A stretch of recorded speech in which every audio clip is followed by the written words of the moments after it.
Narayanam namaskritya naram cheva narottamam devim saraswati vatsat tattva jaya mudhirayat nastrapaye svabhadrisu nityam bhagavata sevaya bhagavati uttama sloke bhakti bhavaiti naistiki. So Srimad Bhagavatam, Canto 3, Chapter 12, text 56 to 57. Text 56. Sachapi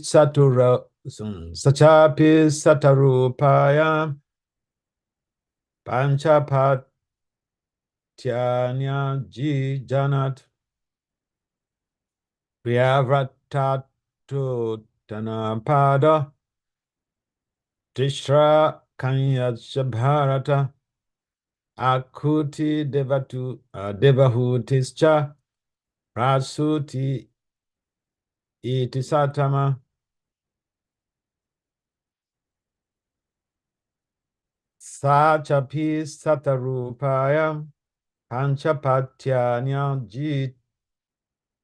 janat priyavrattu tanapada tishra kanyashabharata akuti devahutischa Vasuti iti satama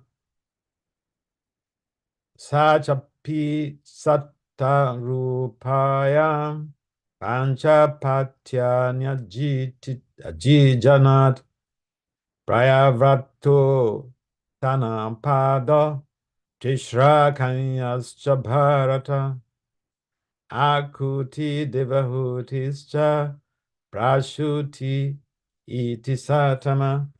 Word for word translation and purport by His Divine Grace, His Confounded Acharya, Srila A.C. Bhaktivedanta Swami Prabhupada.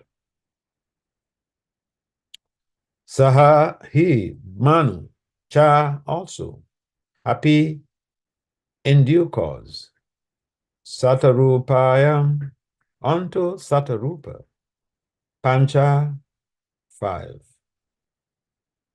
Apatyani children Ajijatnat begot Priyavrata Priyavrata Uttanapada Tishraha 3 in number Kanyaha daughters Cha also Bharata was son of Bharat Akuti Devahuti Cha and Prasuti Iti does Satama, or best of all. Translation. O son of Bharat, in due course of time, he, Manu, begot in Satarupa 5 children, 2 sons, Priyavrata and Uttanapada, and 3 daughters, Akuti, Devahuti, and Prasuti. Next verse.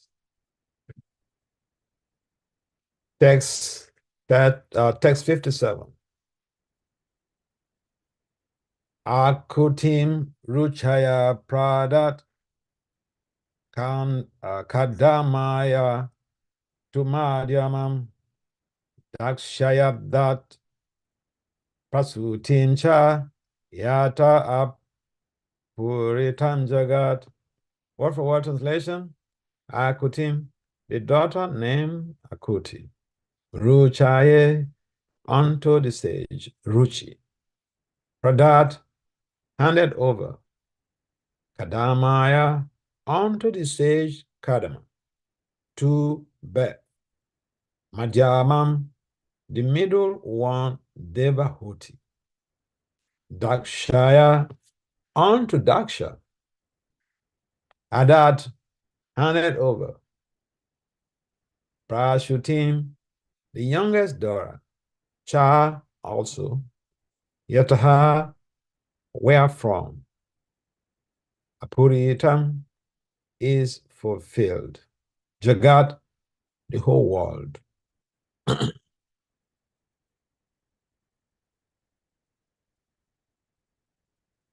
Translation and purport by His Divine Grace is confirmed Acharya, Srila A.C. Bhaktivedanta Swami Prabhupada. The father Manu handed over his daughter Akuti to the sage Ruchi. The middle daughter Devahuti to the sage Kadama. And the youngest Prasuti to Daksha. From them, all the world filled with population. Purport. The history of the creation of the population of the universe is given herewith. Brahma is the original living creature in the universe, from whom were generated the Manu Swayambhuva and his wife Satarupa. From Manu, 2 sons and 3 daughters were born, and from them all the population in different planets has sprung up until now. Therefore, Brahma is known as the grandfather of everyone and the personality of Godhead. Being the father of Brahma is known as the great-grandfather of all living beings. This is confirmed in the Bhagavad Gita, 11th chapter, text 39. Vayu yamogni varuna sashankaha prajapati istvam prapitamahascha namo namaste stu sahasra kritva punacha bhuyopi namo namaste. You are the Lord of air, the supreme justice, Yama, the fire, and the Lord of rains. You are the moon, and you are the great-grandfather. Therefore, I offer my respectful obeisances unto you again and again. The statement was from Arjuna himself. So thus end the Bhaktivedanta purports of the 3rd canto, chapter 20th, 12th chapter of the Srimad Bhagavatam, entitled Creation of the Kumaras and Others. Om Gyana Timirandasya, Gyana Jana Salakaya, Sakso Num Militam, Gyana Tasmai, Si Gorabhe Namaha, Sachetaya Mano Vistam, Safetam Yena Bhutali, Swayam Rup Kadamayam, Dadati Swa Padantikam, Vandiham Sri Krishna Chaitanya, Nityananda Sahodito, Godadhai Puspavanto, Chita Chantamot. Jaya Sri Krishna Chaitanya, Prabhu Nityananda, Siya Dvaita Gadara, Siva Sadhya, Gaura Bhaktavinda. Hare Krishna, Hare Krishna, Krishna Krishna, Hare Hare, Hare Rama, Rama Rama, Hare Hare. Namo Vishnu Padaya Krishna Pistaya Bhutale, Srimad Bhaktivedanta Swami Itinamani. Namaste, Saraswati Deva Gauravani Pacharine. Nirvisesa Sanyavadi Pasatya Disatari. Vancha Kalpataribhya Kripasamabhya Evacha Patitanam Pavanabhyo Vaishnavibhyo Namo. So welcome everyone to this segment of morning program class, Srimad Bhagavatam.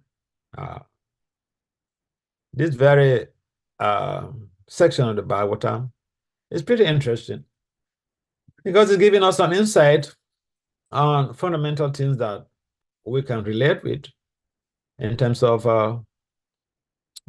procreation. And of course, in the purport here, Prabhupada mentions that Brahma is the original living creature in the universe. So sometimes it could be confusing even with the sons of Lord Brahma, because the consideration among the Devas, especially the direct sons of Lord Brahma, is that, Brahma is the Lord of the universe. And in some cases, people tend to not even have the perception or the understanding that this universe is just but one of the infinitesimal universes in the whole of the cosmic creation. So yes, Lord Brahma is the chief or the personality of Godhead. He is the personality of Godhead as far as this universe is concerned. But even Lord Brahma came from Vishnu.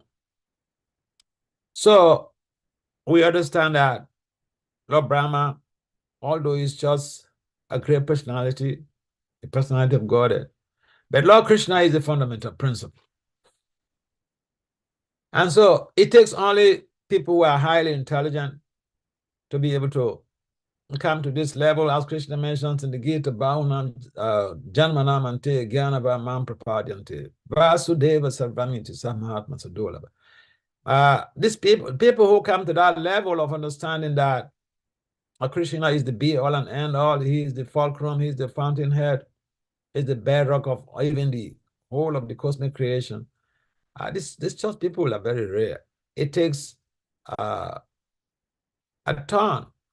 Lord Brahma describes that Krita Punya Punja, heaps and heaps of pious merit before one comes to that level of the understanding and appreciation of the fact that Lord Krishna is a fountainhead of the whole creation. Yeah, Lord Brahma is there as the engineer, secondary creator.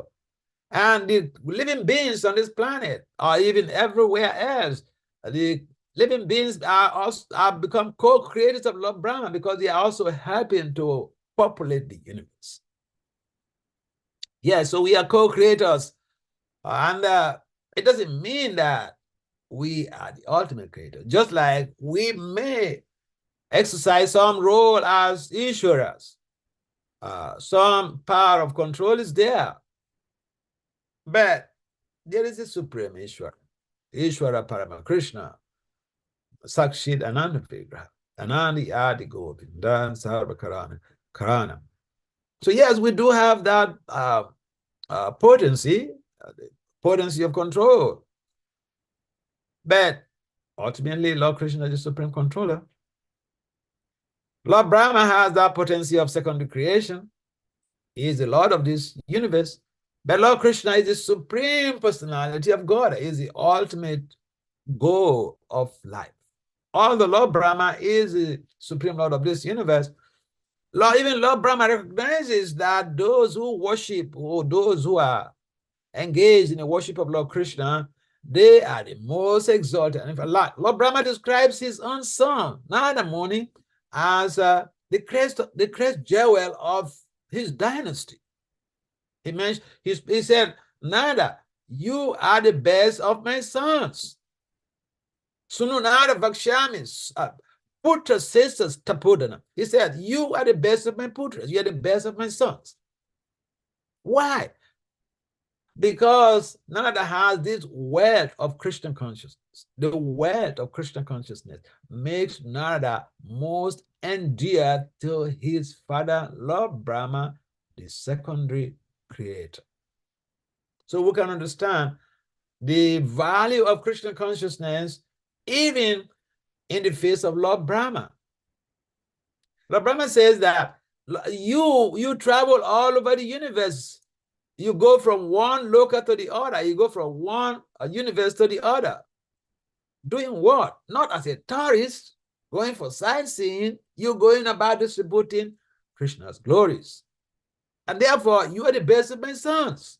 Who else is doing this? So, if we can appreciate what the gravity of Lord Brahma's appreciation of Krishna consciousness, then we could be so determined in our Krishna consciousness. Because there is nothing else that endears anyone to the Lord more than helping to spread his message. Acting like small Narada Muni or modern small Narada Muni, helping out to be able to spread the message of God. This is the most important service in the history of mankind. And therefore, the personality of God who is in charge of this universe recognizes that. The second thing is about how these marriages are conducted. You see how in this in text 57, it's mentioned how the daughters of Swayambhuva Manu, he personally handed them each and every of those three daughters to respected sages.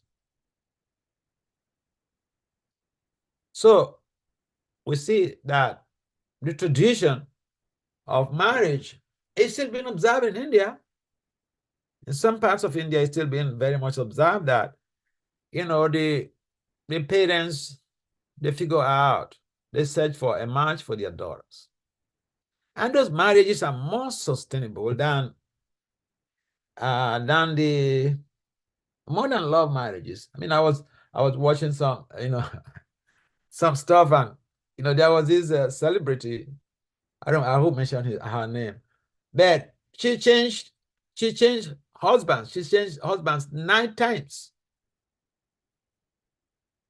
9 times. So this is going on in the name of civilization, but the very culture is based on matches. The parents have to figure out what is best for their daughter and who is responsible enough. I remember when I was in Michigan, so there was this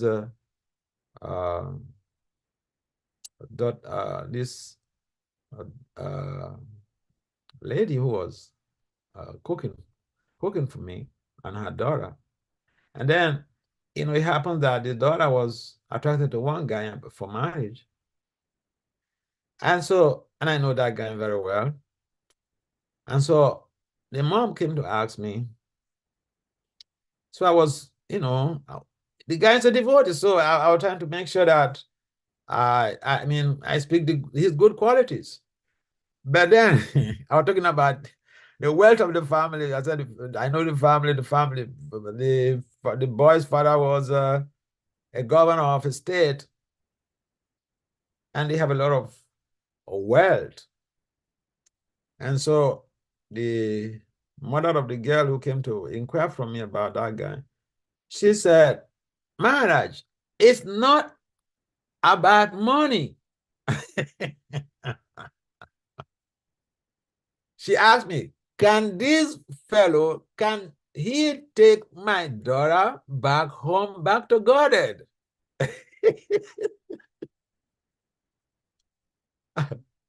I didn't have an answer to that, so I couldn't lie. So, I didn't have an answer to it. So sometimes, we tend to think that women are very cheap, but women are they're very, very sensitive, and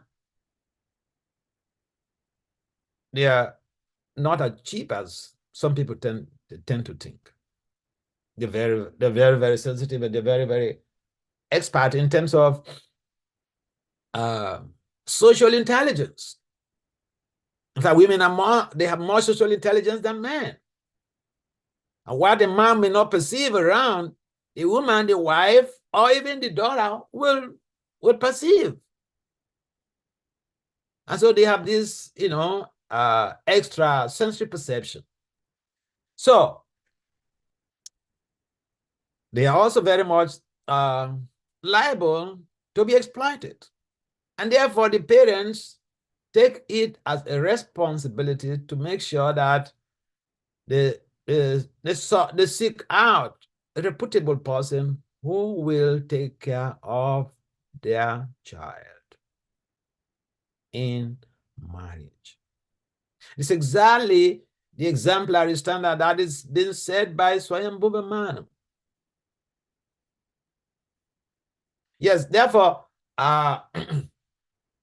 we should not leave this phenomena just in the hands of our children only, because they may make a choice that is not based, that is not really going to be ultimately beneficial for them. And the children, they have to, if they want to marry, they have to check out with their parents. So all of this tradition is embedded in our own culture, in our own literature, in the Bhagavatam itself. And so if we can just simply adhere or align with the principles of the Bhagavatam, the teachings of the Bhagavatam, we will be free from social anxieties regarding, man-woman relationship, marriages, and all this stuff. We have a big community here in Upperville. So I hope that you the devotees here also set up some marriage council, because your children are growing up, so that they have people who are experts in the field who could do the matches, and then so that the children don't go astray. Sometimes I've seen in some communities, people don't seem to care, but these are a future hope. So we have to help them not only spiritually, we also have to help them build up their social life, so that they could be sustainably situated and focus in developing their Krishna consciousness and their career. Marriage is a fundamental principle in life, whether it is in spiritual life or social life. Marriage is a sine qua non. It's an imperative factor. And so the Prajapatis, they value this very much. Swayambhuva Manu valued this very much, so he didn't take chances. He set a very perfect example for us. And so we find out these marriages, they went well, especially the case of Devahuti and Kadama. It's been like devotees always refer this like a standard of marriage. And one of the things that tends to be undermined in the marriage between Kadama Muni and Devahuti, because we tend to stress on, Devahuti served the husband like, although she came from such an aristocratic family, she served the husband like a menial servant.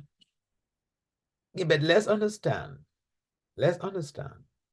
that Kadama Muni,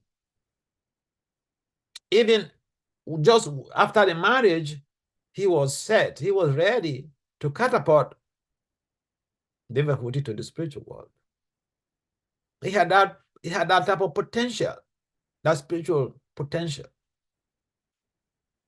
So when people tend to use Kadama Muni and Devahuti as a yardstick for pressing on how women should serve their spouses manually, I don't have a problem with that. But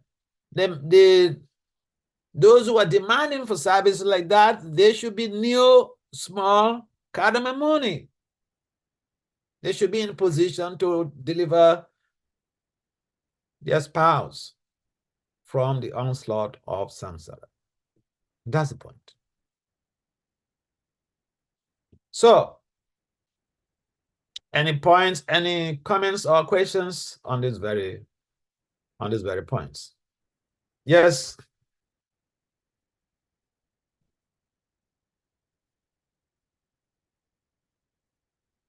Any comments or questions?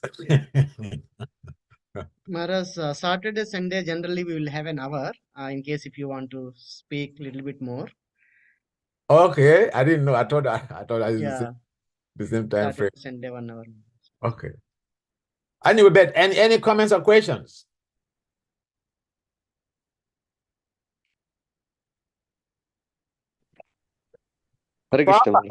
Prabhupada normally does not give long classes. You listen to his classes, sometimes it's just 20 minutes.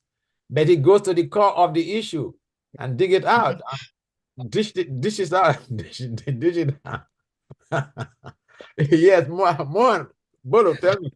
Hare Krishna Maharaj, two questions. One a little bit related to Brahma, but I'll come back to that one. The first question is around how you said marriage with the counseling of elders and whatnot.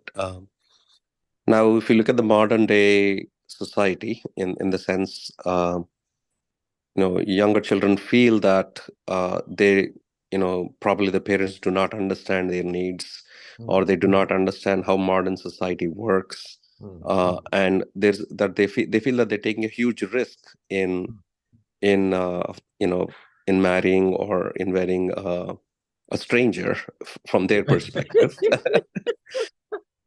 And like you also said, most often even older people, I mean the elders, they don't even know the other the children, their true needs also, right? It seems also be to taking a chance there too. How can younger children have faith, and also the older children have faith in the children? Yeah. Yeah. You see, I can give you graphic examples of my interactions with a number of devotees, especially ladies. They are exploited. I'll give you an example. There's one of my friends.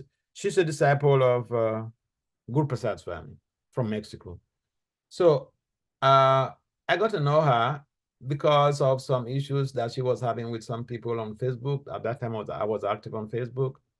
But then this lady, I stopped using Facebook, so most of my contacts, we're not getting in touch. So, but then at some point in time, she reached out to me, and then through WhatsApp, and then said that she got married to somebody. But Mohan, you know how the marriage worked? In 6 months, they divorced. 6 months, they divorced. This is not Purana. In ISKCON, just a few years ago. Now, so I asked, give me the details. Why didn't you come to tell me? She said, because I don't know your contact. I didn't know your contact.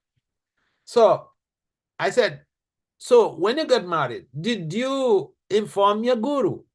Did you check compatibilities? You and this guy, did you meet some devotee Vaishnava astrologer to check your compatibilities, whether you are compatible for marriage or not? Okay, forget about the parents. These are basic principles. She said, no, they didn't check any compatibility. I said, why? She said that when she raised that issue, because I did tell her those things when in the early period of our relationship. So she said that she raised that with the guy, and then the guy said that, oh, they are devotees. They don't need all these compatibility chart checks, because that is meant for karmis. They are devotees. They don't need all these things.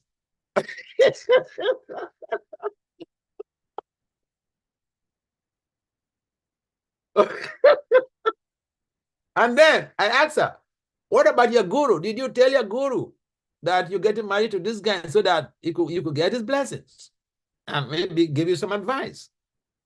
She said no, she didn't tell her guru, because she raised the issue of speaking with her guru, and then the boy said, no, you don't need, he said, Sannyasi, you don't need to disturb a Sannyasi with all these marriage things.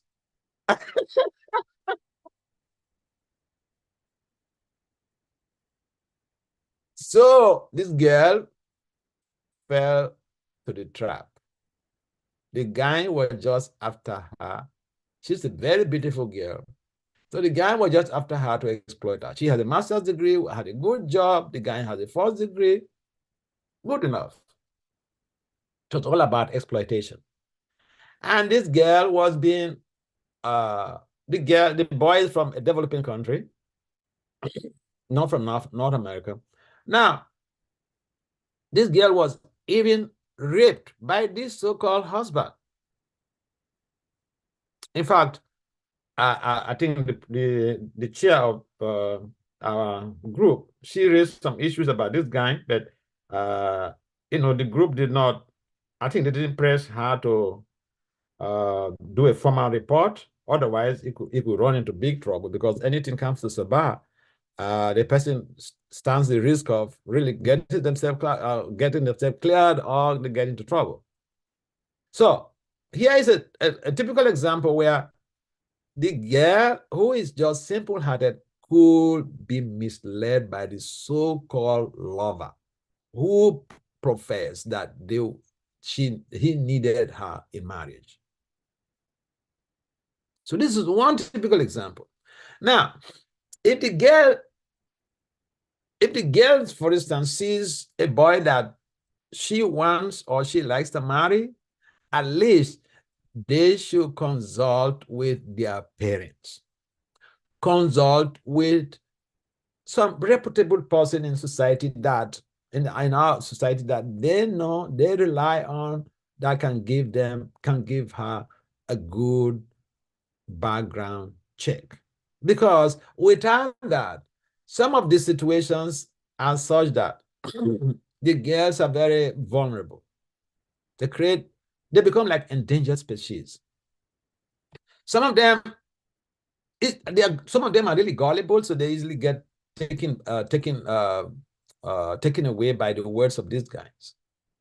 Now, there was one of my daughters, my initiated disciple. So she told me a story. She has a PhD in law. Okay, so she told me a story. One guy was searching her for a relationship. She said, no boyfriend and girlfriend stuff, except for marriage. So the boy said, okay, I'm ready. Let's get married. So she said, all right, I'll speak with my Guru Maharaj first, and then we'll do compatibility checks. And the boy said, no need to speak with your Guru Maharaj. He says, Swami, it doesn't have to deal with all these social issues. So, and then she said, okay, what about the compatibility?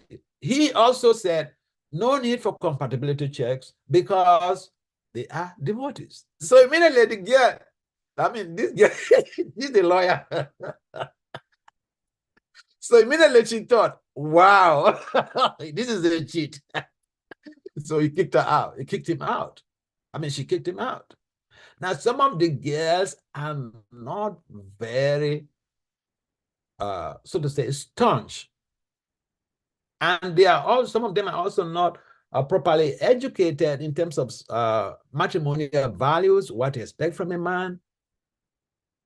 And these preliminary things regarding making the proposal known to your parents or to your elders for verification, the background check of this guy or the girl, whatever. So I have seen cases like that, and some people are just out there to exploit these young ladies. And therefore, yes, they may we could do an integrated model. The parents, I also have some of my friends in like in India who are looking for a husband for their daughters. And so sometimes it could be very challenging. But then the girl, in some cases, they're also looking out. And there are several ways doing this. I remember the other of mine, a mentee in India who is an ophthalmologist, eye surgeon. So she registered with different temples for matrimonial burial in different temples. And they were able to sort out a boy for her from one of the temples. And they were very social. They had a very good social match. The guy at that time was doing his PhD. He has finished now, he's a scientist, and she is an ophthalmologist, eye surgeon. So that was a good match. And they checked the compatibilities through a reputable devotee astrologer. So yeah, the two have to go together. The girl also will be looking, but we can't undermine this idea that before they settle down for marriage, that there should be compatibility chart. Because if someone says that, oh, that is just for kamis, it's not for us. We are transcendental. We don't need to do any compatibility chart. Just understand that that person is a cheat. If you're so transcendental, you don't need sex. If you want to marry, it means that you need to go through the system like every other person to do this compatibility checks to avoid any type of misfortune. We have cases where in the early times, I have seen cases where this was neglected in the early times. And I saw cases of divorces a lot in ISKCON. Because this concept was there in the beginning that, you know, we are devotees, we are transcendental, we don't need to do any compatibility chart. But it backfired on us. So even in Mayapur, Japati Goswami Maharaj advocates this very much. Any of his disciples who want to marry, there is a bureau in his office or in his department there that they check for all these things. So it is important that our young devotees know that this will help to create sustainable marriages, because, you know, it's so dangerous for people to get married and then to divorce in 6 months, like the case of this Mexican devotee. Yeah, so both sides should be incorporated to create a viable future for our young devotees. Yeah.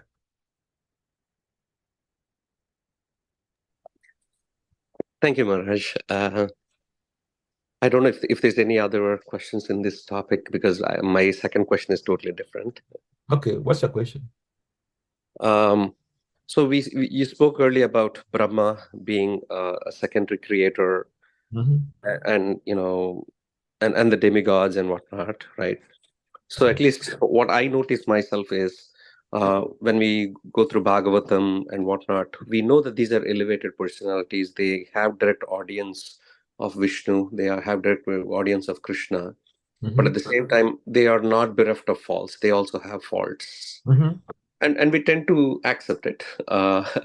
But in day-to-day dealings within our peers or immediate seniors, we expect a sense of perfection from them.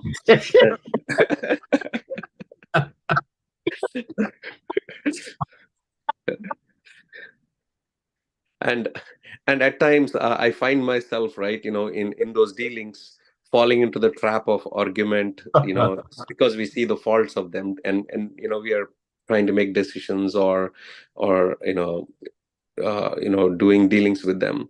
How to overcome that immediate, in one sense I feel it's like an animal tendency, you know, your immediate judgment of the other person because of their shortcomings also. That's a very nice point, Mohan, because yeah, we have that attitude of expecting perfection from those around us. Even we expect perfection from our children. The worst thing, even from our own children, we expect perfection from them. When they make a mistake, we get angry, and sometimes we overreact. So there are ways, like I think I mentioned that also the other day. You see, Bhaktisiddhanta had given us some very nice idea about dealing with this. He said that we should be critical about ourselves. For others, we should just look for the good in them. But for ourselves, we should find the fault in us so as to improve on our standard, to improve on our standard and our values. But for other people, we should look for the good in them. And so if even your child does, say they made a mistake, they did something, why overreact? When we act in ways that are devoid of compassion, it means that we have something else in mind, or we are victims of the effects of unnecessary anger. I mean, it means, you know, we have some psychological problem to deal with. So yeah, when we have this understanding that the people around us, human beings, we are full of frailties. But even Prabhupada, when he writes the Bhagavatam, I think the introduction of the Bhagavatam, he said, this book might be full of frailties, but it's about the absolute. So focus on the absolute. The absolute is free from any fault. So yeah, it's a nice point to raise, and we are living in communities or in a community. And community basically is derived from two words, commune and unity. Commune means empathic communication. Empathic communication implies that we have to, channel our energies in dealing with people in such a way that we should put ourselves in their shoes. So we don't say something that is going to hurt them. We say things that could help to create a positive change in their lives. If even someone gets mad at us, I give an example of this girl in Laguna Beach. I was in Laguna Beach, and after the class, one gentleman, he came to me to report himself, to confess about something he did to his 8 years old daughter.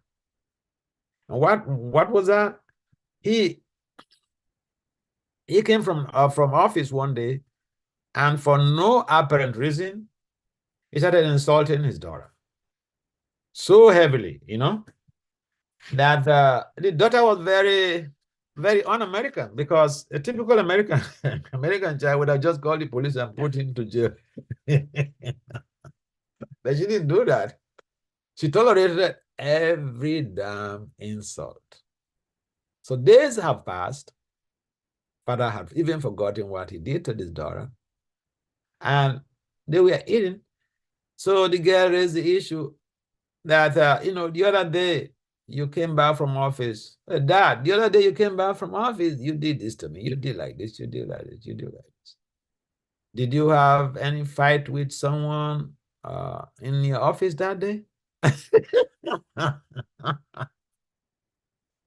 So the man, he was completely dumbfounded. He never expected this from the girl. He had even forgotten what he did. Days had passed. So when he told me this story, I told him to stop. I should call the girl to come. So he brought the girl, and I had to beg the girl on his behalf and on behalf of Prabhupada. And what traditionally happens is that we tend to be reactive when someone says something or does something that we didn't expect or that hurts us. We tend to be reactive. But instead, this girl was proactive. And the strategy of her proactivity is what we regard in conflict resolution as an approach to solving or dealing with deep-rooted conflicts. In deep-rooted conflicts, you don't just respond on the spot. You wait for a chance to be able to see how you can rectify a situation by being proactive. You figure out, you ask yourself, what is the best way to help this person or these people? So that was the approach that this little girl adopted in dealing with that, crisis situation. So yeah, we may find something wrong with somebody or some mistakes, but we should think how best to help this person. Not how can I nail him to the cross? How can I kill him? Because if we see, that's a fundamental principle in the Shastra. It's mentioned, Atmavat Manyate Jagat. The fault we find in anyone around us or in anyone out there, that fault is there in us. Otherwise, we wouldn't see in that person.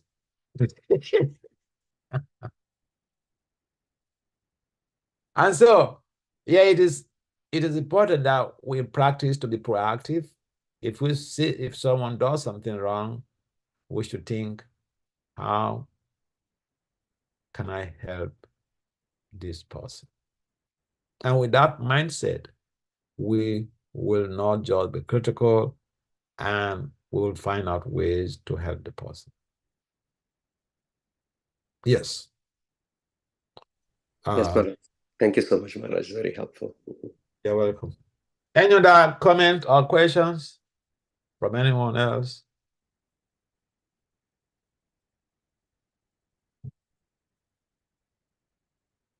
All right. Hey, Maharaj, please accept my humble obeisances. All glories to Srila Prabhupada. It's very, very wonderful to hear from you, Maharaj. And I really loved the way you were sharing. It's so relatable, and you're sharing with such genuine laugh. It's just so heart-touching and very inspiring, Maharaj. Particularly this aspect of your response to Monlila Prabhu's question about this marriage counseling. I tend to see that with me and many other devotees who are not yet pure, but somehow, have this immature understanding that, oh, we are in this best process, the most transcendental process, so we don't have to care about those quote unquote lower, karmic things or whatever. I really appreciated you bringing it here. I'm just wanting to hear a little more on that, Maharaj. That's just one perspective, but there are so many other things in the name of, practicing Krishna consciousness. We tend to minimize those other things. So I just want to hear, probably for this as well as other things, how we can, individually and collectively, start giving importance to those aspects. Particularly, as you mentioned, our community is very young and it's just growing in that phase. Unless we start to make these things important, we may go very far and go through all kinds of problems that you were actually sharing with the other devotees. Thank you, Maharaj. Yeah, thank you. Who is this? Maharaj, this is Amrita Kelly Dasi. Okay. From Naperville, but right now I'm in India, so I'm missing your association in person. Oh, thank you for joining us. Thank you, Maharaj. Yeah, thank you very much for bringing up this. Yeah, I've been very much concerned because, most of the people I deal with are either graduate students, young professionals. Of course, there are also older folks. But the challenge, sometimes devotees, we use the philosophy to cheat people, Yeah, we use the philosophy to cheat people. I'll give you, for example, someone can use the philosophy to undermine their commitment to the family. I'll say, for instance, someone does not give quality time to the family or their child or their spouse, and they use Krishna as a small screen. I'm busy. I've been in the temple all through the day. That is why, you shouldn't worry about me. Come on. The point is that if you love Krishna so much that you will not have time for your family, why marry? Just marry Krishna, okay?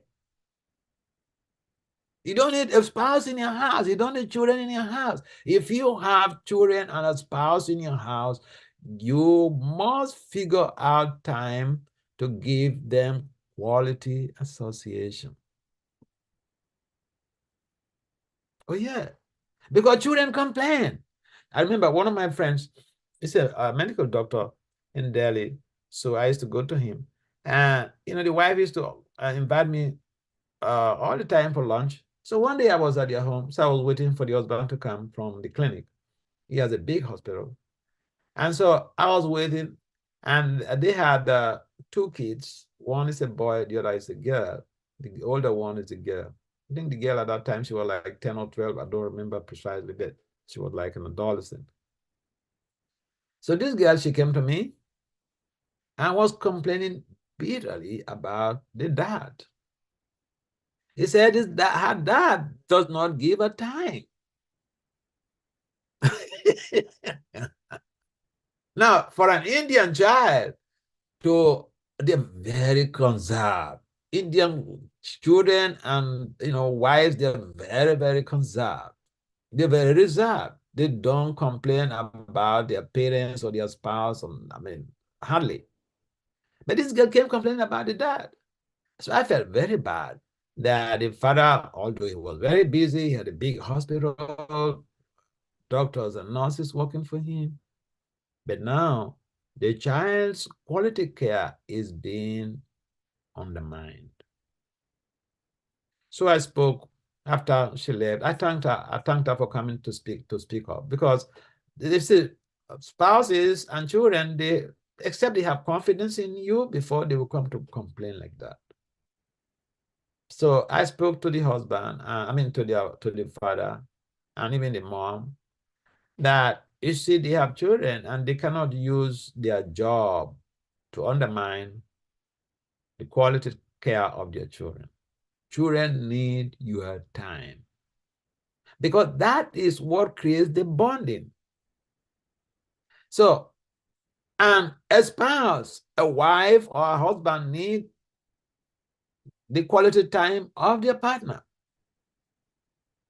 We cannot say, because I'm a devotee, I'm busy all through the day, I've been chanting 64 rounds, so why are you worrying me?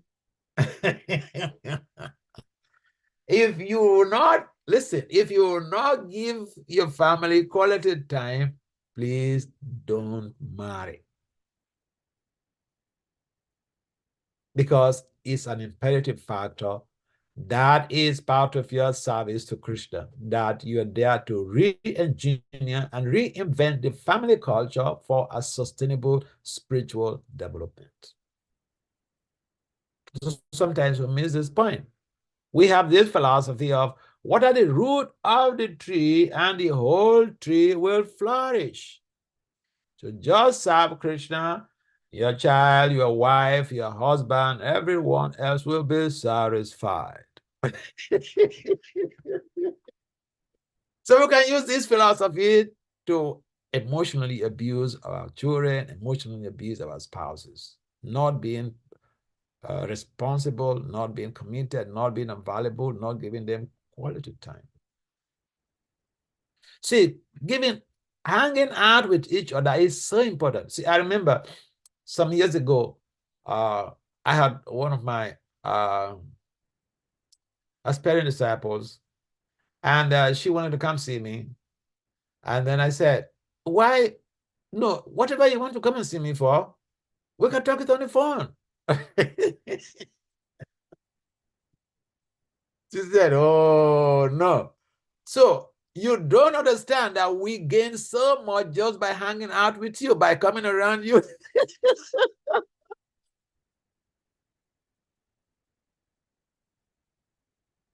So this young lady educated me, I said, all right, come. So sometimes we don't seem to take it, or we don't seem to know the value of giving association to your family. Yeah. The face-to-face interaction is more effective than telephone calls, than emails, than even video calls. The face-to-face interaction is far greater, because that principle of osmotic pressure prevails. Osmotic pressure implies that when people come together, where they are within a close physical proximity, there's a lot of subtle connections that transpire. And so, like, if you go to meet a sadhu, just by interacting with a sadhu,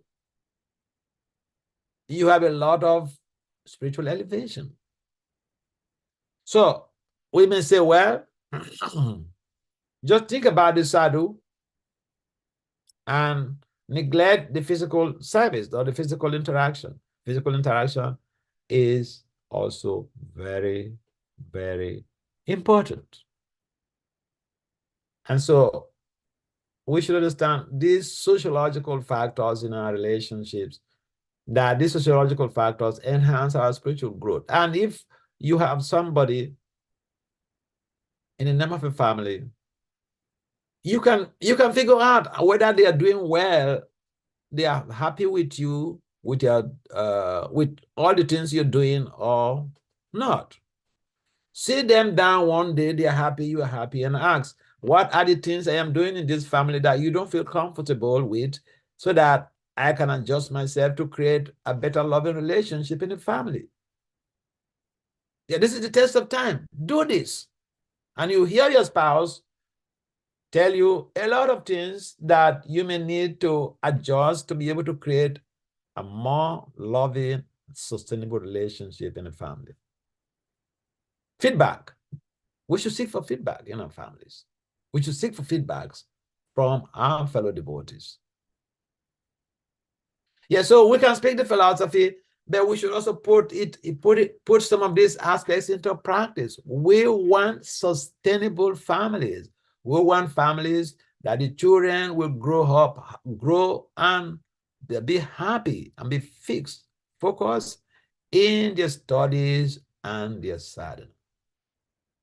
Now, if there is any fracas between the husband and wife, it's the children who bear the brunt. Each time you have even the psychological conflict with your spouse, that energy is radiated in the family, in the home, and the kids, especially when you have newborn kids, they imbibe the culture of the environment so easily. And not just newborn kids, the older kids also get affected, because according to the field theory developed by a German psychologist in 1938-39, the field theory stipulates that the environment impacts on our behavior. What is environment? Who constitutes an environment? Human beings constitute the environment. So our attitudes matter a lot. Yes. So we have to see how we are adjusting ourselves to be able to create a viable future for the family, for our children, for our spouses. Yeah, there's simple techniques we can do. We should ask our spouses, even our children who are above 12 years, we can ask them, what are the things I'm doing that you don't feel comfortable in this house that you think I should adjust? Yes, ask your kids who are above 12 years like that. Yeah. Because a child of 12 years old, the brain is more or less like that of a 50 years old. You believe it or not, go ask for medical doctors and neuroscientists.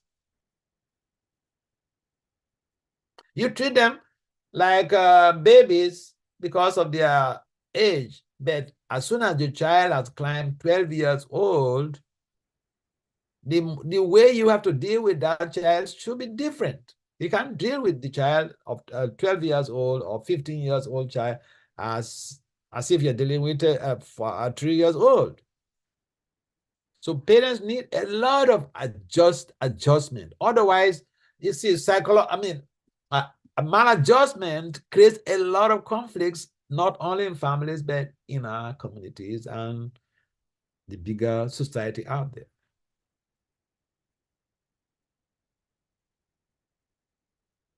This is 1 hour is done. Okay, so we have to stop. We have to stop here. All right. Thank you so much, Maharaj. It's very, very helpful and so much hope giving to become more wholesome, being an individual, family, and as a community. Thank you so much for your association. You're welcome. Yes, Maharaj, Vamsi Dowdy. Please accept my humble obeisances, Maharaj. This question is about being critical to oneself. Okay. And trying to see good in others. I was also thinking that, but there is also a picture of reality. Like in the example you said between a daughter and father, as much, one person try to be critical, but the other person in power is still, you know, if not abusing, causing inconvenience and so on. Yeah. So that's kind of, like especially this Hare Krishna culture, where we have this offense, fear of offense, and respect, and so on. It looks challenging to me, and I feel like in as much the one should be critical, but the superior person also should acknowledge certain things, take responsibility, and try to be, considerate or be non-violent or so on, like that, Maharaj. Like, may you address it? Yes, Vamsidari, this is a very nice point you raised. Yeah, what traditionally happens is that in most cases, we have a good intention, but our approach is wrong. Yeah, so for instance, if someone, man, I found this in my own practical life. I had a friend, he's late now, one devotee. He was very tough in the whole community, and people complain about him like anything, but nobody can approach him to tell him anything. They just come to me to complain here and there because I'm his close friend. Nobody dare tell him anything. Okay. So what happened? Now I'm raising this point on the ground that we can help to even correct somebody. We can even yell at somebody. But what is our relationship with that person? Now, if the relationship is official, forget it. If the person does not perceive you as a lover, forget it. They will only come out to talk ill about whatever critical statement you made.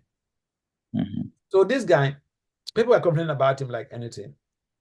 So I thought, all right, and they're coming to me to complain because they know he's my friend and they can't talk to him. So one day I decided, all right, let me sacrifice my comfort zone. Let me take him out and then let's discuss this stuff. But because of the heavy load of complaints, I was also being infuriated, about my friend's attitude.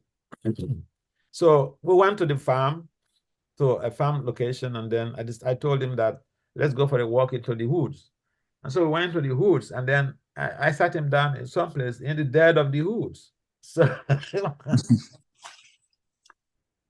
and I told him all the things that devotees are complaining about him for, okay? I said, they can't approach you and they can't bother me. So this is I'm at a crossroad, and that's why I have to bring up these things to you. But I was expecting that he will explode and, talk this and that. But you know what he said? He said, Vasudev, that time we're young brahmacharis. He said, Vasudev, see, and know you love me. And anything you say is out of love. I will take it. Feel free to tell me anything. I will take it. So I realized, wow. So people, if they realize or they perceive that you love them, you can tell them anything. They will, they're ready to adjust. But as soon as you approach them as somebody who wants to control them or somebody who is there to victimize them for little fault they have, no, they will be reacting. And I remember Govinda Swami Maharaj, he mentioned also that we should not chastise people except we have a relationship with them that is based on love and care, a mental. Otherwise, people, because sometimes we look at what Prabhupada does and then he chastises people, and then we also want to imitate Prabhupada. But if we examine analytically the life of Prabhupada, even some of the scientists that he will chastise openly, they end up becoming favorable. because he radiated that loving energy even in the apparent mood of chastisement. And they perceive, they imbibe that culture of love, and they become his followers. I remember one devotee, he's late now in Mayapur. He told me his story, one tall, huge guy. He was a brahmachari until he died. He told me his story. He met Prabhupada. He was a Mayavadi Swami. And so he met Prabhupada. He saw Prabhupada. He met Prabhupada, and he challenged Prabhupada. So they argued, and Prabhupada defeated him woefully with all type of chastisement. So what did he do? He ended up becoming Prabhupada's disciple. So he was in Mayapur, yeah. And this is the power of love. So yes, we can correct people, but it will be easier for the people that we correct if they have a sense of love that we radiate towards them. They are ready to accept anything we say. Yeah. Thank you, Maharaj. You're welcome. All right, so shall we adjourn this this meeting? Yes, Maharaj. Thank you so much this morning. Okay, thank you very much for participating in this Srimad Bhagavatam class. Srila Prabhupada ki jai. Srimad Bhagavatam ki jai. All glories to Sisi Radha Syamasundara ki jai. Jai. Thank you. Thank you very much, Maharaj. Thank you, and Hare Krishna.